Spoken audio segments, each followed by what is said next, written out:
what's the use of two strong legs if you only run away? And what use is the finest voice when you have nothing good to say? What good is strength and muscle if you only push and shove? And what's the use of two good ears when you can't hear those you love? It's not just what you're born with, it's what you choose to bear. And it's not how big your share is, but how much you can share. And it's not the fights you dreamed of, but those you really fought. It's not what you've been given, it's what you do with what you've got. Yeah, it's not just what you're born with, it's what you choose to bear. And it's not how big your share is, but how much you can share. And it's not the fights you dreamed of, but those you really fought. It's not what you've been given, it's what you do with what you've got. Hi, friends. Welcome back to Seeds of Revolution. We have a great show for you today. With us is John. John is a member of the Fruits Collective, which is a group of queer, trans, and allied softball players. John's going to tell us all about the Fruits Collective and a fabulous fundraiser they have coming up, which our friends who are listening to Seeds of Revolution can take part in. So, John, welcome to Seeds of Revolution. Thanks so much for joining us. Thank you so much for having me. It's really exciting. I love the bookstore, and now I can be on the podcast. Full experience. You're becoming a Camus regular. I am addict. So, John, if you could just tell our listeners, what is the Fruits Collective? What's its mission? What's it's all about? What it's all about? Sure. The Fruits Collective serves 150 athletes in the Victoria area. These are queer athletes who, might not have a normal softball experience from childhood or teenagedom. And it really just provides that kind of experience plus a ton of friendship and mutual aid and support systems. So it's a really special place to me. I'm an immigrant from the States, and I can tell you that the mutual aid thing is so real and so genuine. So it's a special group of queers on the island. And does the collective, is its only activity softball, or do you all do other activities as part of the collective as well? It's mainly softball, but there is a long off season. And so you'll see Fruits doing volleyball together and other sports in the off season, even softball sometimes. And you'll also see a lot of social events, etc. So really, it hasn't branched out officially into another sport, but it's kind of just there right now for us to do that. In the future, probably like next year. So we're excited about that. Very cool. How did the collective get started? Well, I know that there were, I think, 3 people that started, including Amber, who we are a democracy, but perhaps you could say a leader among our group. And they The first citizen? Yes, the first citizen and somebody who really kind of understood the need for there to be a better place for queer people to play. There's a lot of stuff that I could say about like where we end up having to play. But I'll say this, we play in a women's league and a mixed league, and neither of those situations are perfect. So our collective as roughly 60 athletes who, join on a regular basis, those people basically get that experience from the practices and scrimmages that we do. And then we play in leagues that we have different experiences with, but we have each other there to understand what that really means. That's wonderful. Now, Victoria likes to hold itself out as the paragon of accepting liberal values. And I Sure. detect by your tone that sometimes when the collective has played in these other leagues, maybe the reception hasn't always been what we would want it to be. Yeah, exactly. I think there's an issue certainly when we play in the women's league because they don't typically accept trans women, and obviously, I guess not cis men, but it's not as obvious to queer people. there's kind of like a gender, anarchy that we lean into. And there's these like really stringent gender rules. So that was sort of the reason that we started looking into mixed leagues. As you might probably guess, mixed leagues are populated largely with cis assholes. Can I swear on the Yes, pod? you can Yeah. swear. We not only do we accept it, we welcome it. Well, these motherfuckers. There we go. So like it really was actually really difficult for us this season. When we first this is the first time we tried to do that. And it was to meet some needs, but some of our other needs weren't met. So we are still an evolving organism because we actually have to, have other people to play and things like that. And there isn't really, as I say, like a perfect place for us to do that. When when the collective has played in this mixed league, I'm sort of fascinated, maybe darkly fascinated. Ugh. The kind of opposition that collective members face, is it explicit? Is it like classic in your face transphobia? Is it more sub rosa? Is it more snide comments? Yeah, there's just a real mixture. I would say that the most overt stuff that we've experienced brought, immediate upset and Hmm. deep sadness to the point of tears for some of our members. That is it's rec ball. It's that is so ridiculous. So I think that some instances have been really extreme. But other instances, were just things where it's like we live in kind of a different world. We're not used to that. There's some things about like just witnessing cis dynamics that I think our collective found like very upsetting because there's a rule about the other teams having a certain number of women. And watching how those cis guys treated those women, I just don't have to deal with that culture on a daily basis. So I didn't want to, so there's a lot that still needs to be figured out in terms of queer sports. Like on the island, Vancouver's like not a lot different. There's more options, but not a crazy amount or anything. But things have been talked about in the fruits of like, is this eventually a league? You Mm. know, um, you can't vet everyone for being, you know, a great person or whatever, but as long as we're all queers, I think we can all come to a mutual, great understanding and have a collaborative experience, even in a really large group. So it feels like, I don't want to put words in anybody's mouth, but it feels like we've been trending that way because we just see, okay, well, this league's better, but Yeah. half our players can't play because of biological essentialism. I mean, not to let's not mince words. It's just, that person's non-binary and they were assigned male at birth, and now they're assigning oftentimes different skill levels because of that. I'm a Mm. trans man, so like I get assigned a certain skill level, and then I'm a decent player, so then people are like, "Oh, whoa, okay, I should have put my glove up or whatever," and we literally have injuries. So it's a very strange gender politicky situation we find ourselves in, but honestly, we're kind of the people to do it, We're kind of the people to wade through the waters, so, um Yeah, I mean, I see what you're saying on the one hand. On the other hand, it's really sad. It reminds me of those conversations about racism that we have. 'Cause I'm from the States also, that we and you're familiar with these, I'm sure back home.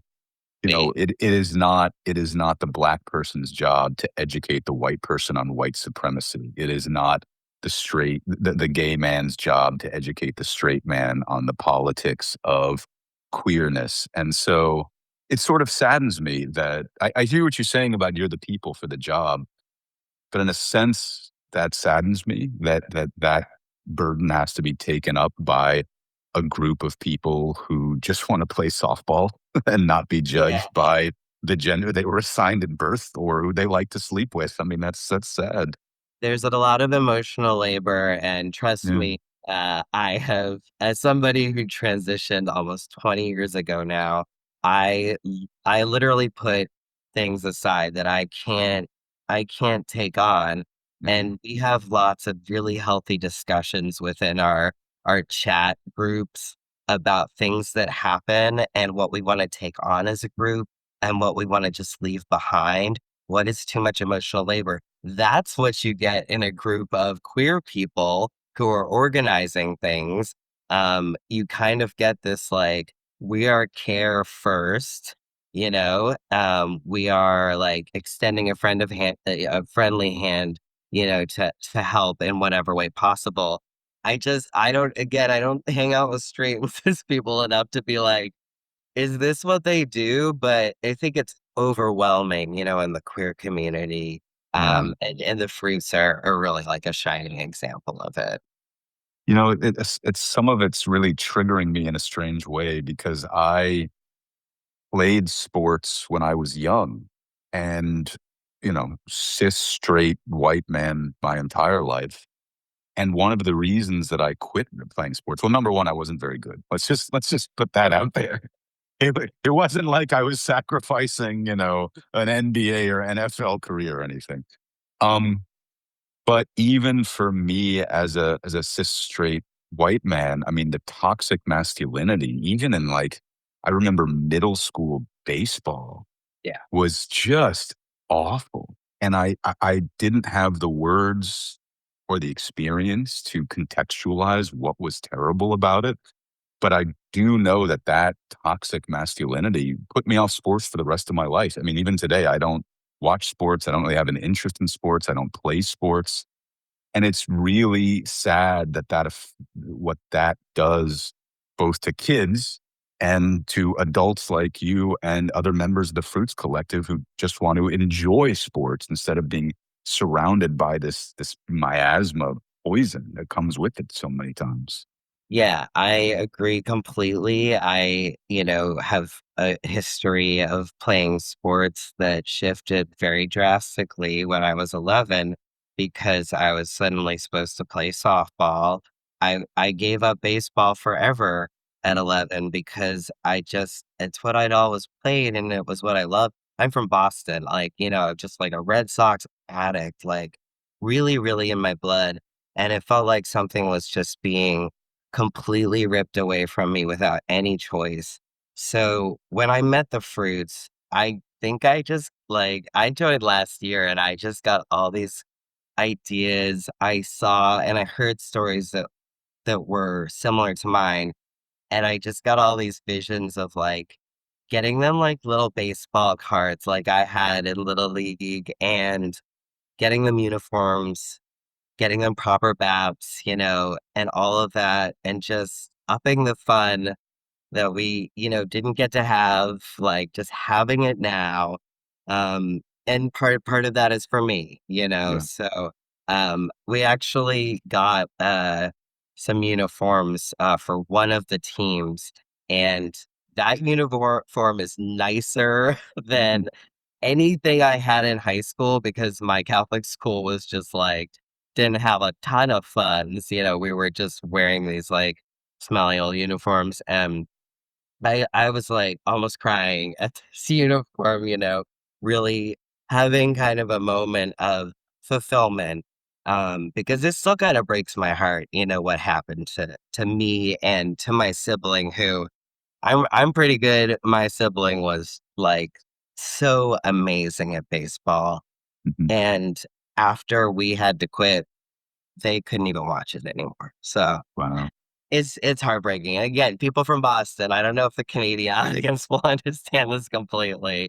But it really it's weird. It's a personality shift. It's like just I'm gonna leave it behind because it's too painful. For our Yeah, Canadian that's why friends, it means a lot to me. Sorry. that's okay. I was just going to translate for our Canadian friends, Yes. substitute baseball for hockey and Right. substitute Boston or maybe Toronto or Montreal, and now maybe you can Exactly. understand where John's coming from. Exactly. Yeah, it's a fever and a cultural thing. Yeah. And it's men and women and non-binaries of all sorts in Boston watch baseball. So the fandom that I've experienced, even as a queer person. I've started to see more queer people like watching baseball and stuff. But the thing is, like, it doesn't replace like 26 years, that I didn't get to do that. Like, that's just it's lunacy to me. So, I think that the fruits can help people not have that experience. I think we're already trying to fight that battle with, trans people in sports, this, like, non-issue thing, and there are still going to be people that have painful experiences and don't get that kind of fulfillment as a kid. But I have really hope that places like the Fruits and other organizations, the Fruits is so important because it's just the only one on this island. I really hope that they can reach those people and kind of turn that around, turn it into a positive. It's Yeah. kind of funny because I didn't play ball for so many years. I play so much ball. Obviously, I was watching 162 games a year of professional baseball, but I play 3 times, 4 times a week now. And so I'm back to this kind of like healthier relationship with baseball and softball. And that's really where the joy comes from. Like if we can give people happiness and stuff playing baseball, um, I think that's what would we actually set out to do. I have an easy question to answer, and I say that obviously loaded with sarcasm. You know, the one thing I've thought since those childhood experiences is that organized sports, even on an amateur level, is just inherently toxic, Yeah. inherently oppressive, and inherently reifies these stifling cultural and political hierarchies that often do great harm. Yeah. And hearing you talk, it's obvious that a collective like the Fruits is not that way at all. But I'm curious if you think that sports outside of queer people, outside of trans people, can sports not be toxic when it is consisting of, you know, cis straight people? Or is it just the nature of the beast that when it is not queered, it's inherently going to be a tool of some sort of social or political oppression? Right. I totally agree with you. I think the main thing is that there are queer athletes Mhm. like there's queer athletes in Major League Baseball, there are queer athletes in the NBA. There's nobody out. The only out people have been in the minors of those systems, the G League. So when you're talking about that, it's like we kind of assume that that cis environment is reflective of the fact that every single person is cis, when it is just a pervasive closeting system. There have been books, written with like little tidbits that show us that absolutely 1000%, there have been gay players. Side note, I don't know if anybody is old enough to remember Mike Piazza holding a literal conference to say that he wasn't gay in the 90s because there was just such a heavy, heavy rumor. Just because he had like fabulous hair and a mustache, like that was like it. So if for me, I'm just waiting for I'm always like a secret gay clocker when I'm watching. I'm like, I think he's gay. And I'm so excited, obviously, as a gay person. I'm just like looking at my husband going like, maybe this person is gay and my radar is going off for a real reason and they will come out at some point. So there's a part of that because the other part of it is that, like, you see WNBA, the new women's baseball league, these are over, over, like, over the moon for queer shit. Like, I love the new baseball league because they knew what they had. to do. They were out there interviewing the pregnant wife of one of the players. You've got non-binary people in the WNBA. That is different from almost any other sport and league. So those people, it's like I feel like they just were in the environment because women are obviously inherently better than men. And so they were in an environment that had just a little bit more of acceptance, right? Mhm. They pushed it through. They were able to do that. I hope that we can battle the patriarchy to the point that somebody will come out voluntarily instead of being outed, those kinds of things. Um, but I think that's part of it is that, like, the environments aren't queer because everybody's telling people not to still be queer. It's like, Yeah. you and I know that's never gonna work. You spoke earlier, John, about the fruits being, believing in gender anarchy, or I think you said, was it gendered anarchy or Yeah, relationship anarchy? So could you yeah, just, gender yeah, could you just describe what you mean by gender anarchy? And also, because it's a Camus podcast, if you could also talk just more generally about what, if any, politics go along with the fruits and the collective as a whole. absolutely. Yeah, I mean, I think that most of the fruits identify as queer. We do have some allied players, but most of us are either queer people or trans people or both. We basically have, no assumption politics within our group. Um, there's a code of conduct that we have applied to ourselves that we work on every year to try to make it better.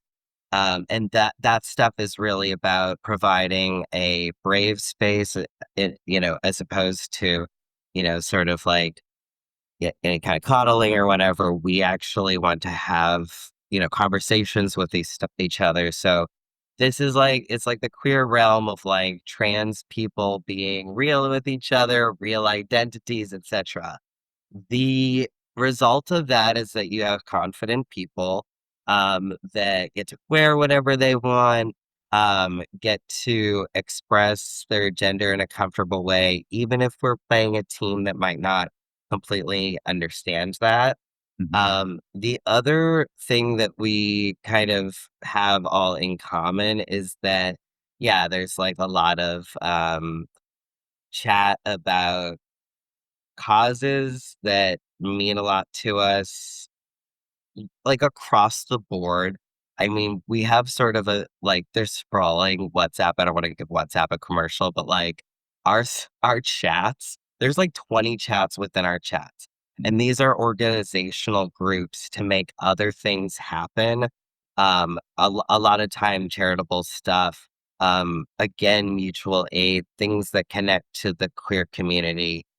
I'm sure that you know that a lot of that comes with like, okay, like something like Transfest, let's just put it out there. If something happens that's anti-Palestine, I mean, you can fucking count on the fruits to be right there on the front lines speaking up. We really don't have any kind of tolerance for Mm. that kind of bullshit. So we hold the line, just like good queer people, and we just try to provide a space of acceptance for like anyone, because the last thing we'd want is for anybody to Right. be rejected because of their gender somewhere. So yes, we have cis men in our collective. Are they the sweetest cis men that I have ever fucking met? Yes, they are. And it's because they're like-minded individuals that saw something called the Fruits Collective and were drawn to it like a moth. It says something about them, and that's why we've sort of naturally, organically created that space. That's wonderful. Are there other collectives like the Fruits Collective in, say, Vancouver, Seattle, different parts of Canada or the States? I don't know if I've ever seen like exactly like this setup of a bigger collective that kind of houses like a couple of teams inside of it, which is pretty much what we do. It's like a very, as I say, working organism, but um, I don't really know of any. In fact, like until I moved to Canada last year, I was living in a town outside of Joshua Tree in California, and there was like nothing for me there. It's about an hour from Palm Springs, which is a pretty gay place. Oh, were you living in Indio, John? No, I was living in 29 Palms, which is on it's on the high desert side, but Okay. it is actually just north of Indio, but you would have to go all the way around the park.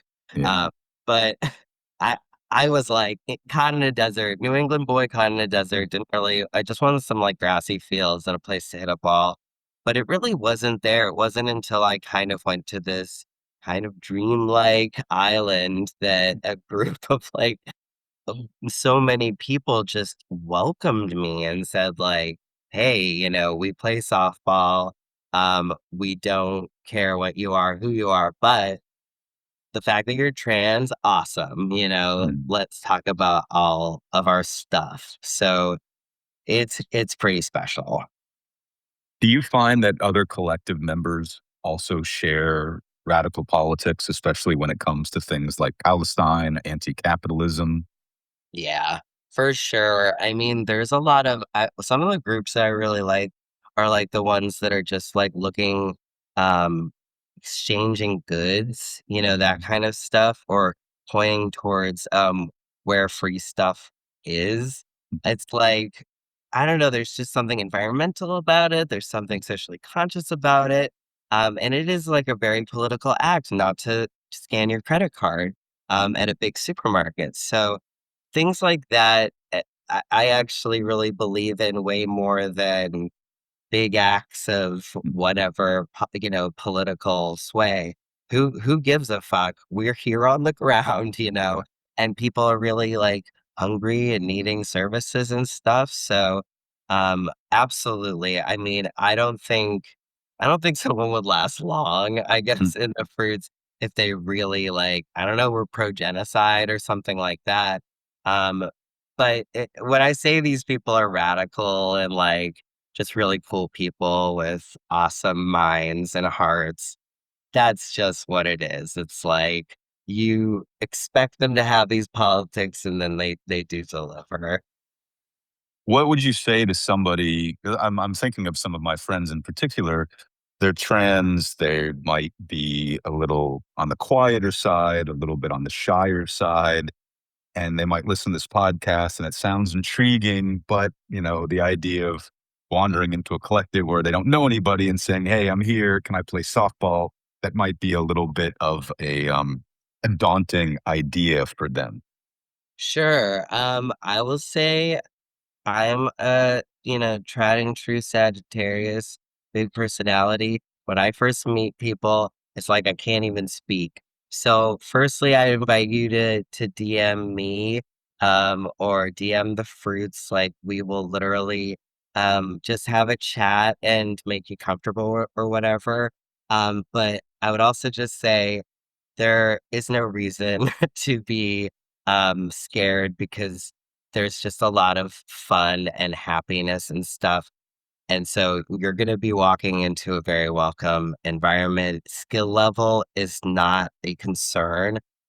It's really a learning place and a place for us to train up those skills, some of which might be underdeveloped for different reasons having to do with, gender and sexuality and stuff. Ultimately, though, come as you are, and it's a very welcoming environment. It's wonderful. Well, John, I would hate to see you go without asking you to talk about this fantastic fundraiser that the Fruits is hosting that's going to end, I think, in 7 days. So if you could please tell our listeners why they should go to PayPal right now and Yes. help out with this great project. Yes. Well, first of all, I would say that the fundraiser is donation suggestion free to enter. You can enter it by DMing us on Instagram for free and just say like free to enter, and then you'll be put in the hat. And then we suggest a donation, and for every donation, your entries get multiplied. So all that information is on the PayPal page. There's like a really good breakdown the prizes are sweet. Okay. There's a couple things. 2-day hotel stay from Hotel Zed. That it has Victoria, but if you want to go to um Tofino and how do you say it? Kelowna?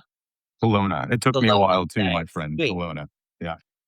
So Kelowna, and then there's 3 packs of 8-week yoga course from Iyengar Yoga. So there's 3 chances to win 8 weeks. There's restaurants, Bon Macaron, Heron Rock Bistro. There's Kid Sister Ice Cream. There's all kinds of stuff. Heya carts. I had to figure out what that even was. But you can ride a cart around Victoria. You can get a pedicab ride with my very good friend Johnny, who's one of our locals and a very, very good person, very local NB. And I think, mainly if you're looking for, the chance to win some like an amazing day in Victoria, like these prize packs Mm. really give you the option to spend nothing and have sort of like a classic Victoria day. So I definitely put some money in. Um, I suggest you guys do as well. The drawing is on the 12th, so get it in by August 11th at midnight. And we're just going to randomize the names in a program, and they'll come out and we'll contact you. So it's very exciting. That's fabulous. And John, where does the money go? The money that you're raising? Oh yeah, there's a bunch of stuff that we want to get ahead of, like registration fees for next year. We've got one team still uniformless, awkward. And then we have a bunch of stuff that we want to do, like baseball cards, Oh, videography, cool. photography, just to give the classic experience. And there's also social events and stuff that, our captains and coaches typically kind of come out of pocket for that stuff, but it's great to just be able to order a bunch of pizzas and sit around and talk about the season, um, do special awards and stuff. So it's a lot of team building, a lot about making the any programming that we do 100% free as well. It isn't right now. That's been a goal of mine since I landed here. And I really want to make sure that we always kind of can just say, hey, you're on the team, you have a uniform, you need a mitt, do you need cleats, what do you need to be safe? So it's all that stuff too. I'm really excited about any kind of funds that we can get this year so that as the season ends, we'll start talking about how to make the Fruits Collective even bigger and better next year. That's wonderful. And I hope it's a smashing success. And I hope you come back on the podcast next year to talk about how the Fruits are going to the Victoria Softball World Series to kick the ass of all Absolutely. the transphobic assholes who've been saying horrible things to the collective members since last time we spoke. Well, I was wondering if the Jays wanted any of our players because There you we're go. trying to chain them up. They're perfect, we just have to move across the country. Yeah, I would say the Sox, but now is not the time to move to the United States to play baseball. Now is not the time. I'll give you that tidbit Uh, for yeah. Well, John, thank you so much for being on Seeds of Revolution. I really appreciate it. For all of you listening, please, please, please go to Instagram, Fruits Collective Softball. From there, you can find all of their links, including links to the PayPal, where I'm going right after this to make a donation to a wonderful and worthy cause. The Fruits Collective, again, is a group of queer, trans, and allied softball players. The collective was created to build community, have fun, and resist transphobia in organized sport. John, thank you so much for being on Seeds of Revolution and sharing with us all that the Fruits Collective is doing to make Victoria a wonderful and more accepting place. Thank you, Joel. You're such a sweetheart. Talk to you soon, my friend. If Jesus Bye. Christ came back today like you threatened he will, which poor group of people do you think that he would kill? And who would Jesus choose to starve if you gave him the chance? And if there was a genocide, would he take a neutral stance? Who would Jesus bomb? Tell me, who would Jesus bomb? Would it be kids in Palestine, or how about Vietnam?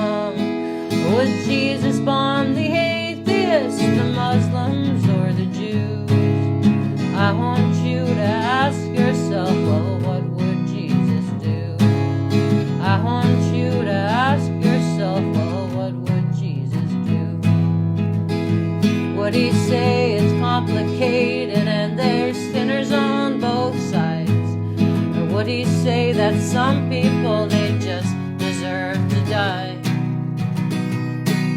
If Jesus Christ rose from the dead and on a sidewalk slept, would you extend your hand to him or just watch where you stepped? Who would Jesus bomb? Tell me, who would Jesus bomb? Would it be kids in Palestine, or how about Vietnam? Would Jesus bomb the atheists, the Muslims, or the Jews? I want you to ask yourself, well, what would Jesus do? I want you to ask yourself, well, what would Jesus do? Would Jesus hate the gay folk, the queer folk, or the trans? Would he suggest they end their lives according to God's plans? Would Jesus tell a homeless man to get a fucking job, or turn his back on the poor? Would Jesus be a snob? Who would Jesus bomb? Tell me, who would Jesus bomb? Would it be kids in Palestine, or how about Vietnam? Would Jesus bomb the atheists, the Muslims, or the Jews? I want you to ask yourself, well, what would Jesus do? I want you to ask yourself, well, what would Jesus do? Would Jesus build a border wall? Would Jesus drive a tank? Would Jesus be a landlord? Would Jesus run a bank? Would Jesus Christ feel safe in his skin if he came to your town? And would you still believe in him if you found out he was brown? Who would Jesus bomb? Tell me, who would Jesus bomb? Would it be kids in Palestine, or how about Vietnam? Would Jesus bomb the atheists, the Muslims, or the Jews? I want you to ask yourself, well, what would Jesus do? I want you to ask yourself, well, what would Jesus do? Yeah, who would Jesus bomb? Tell me, who would Jesus bomb? Would it be kids in Palestine, or how about Vietnam? Would Jesus bomb the atheists, the Muslims, or the Jews? I want you to ask yourself, well, what would Jesus do? I want you to ask yourself, well, what would Jesus do? I want you to ask yourself, well, what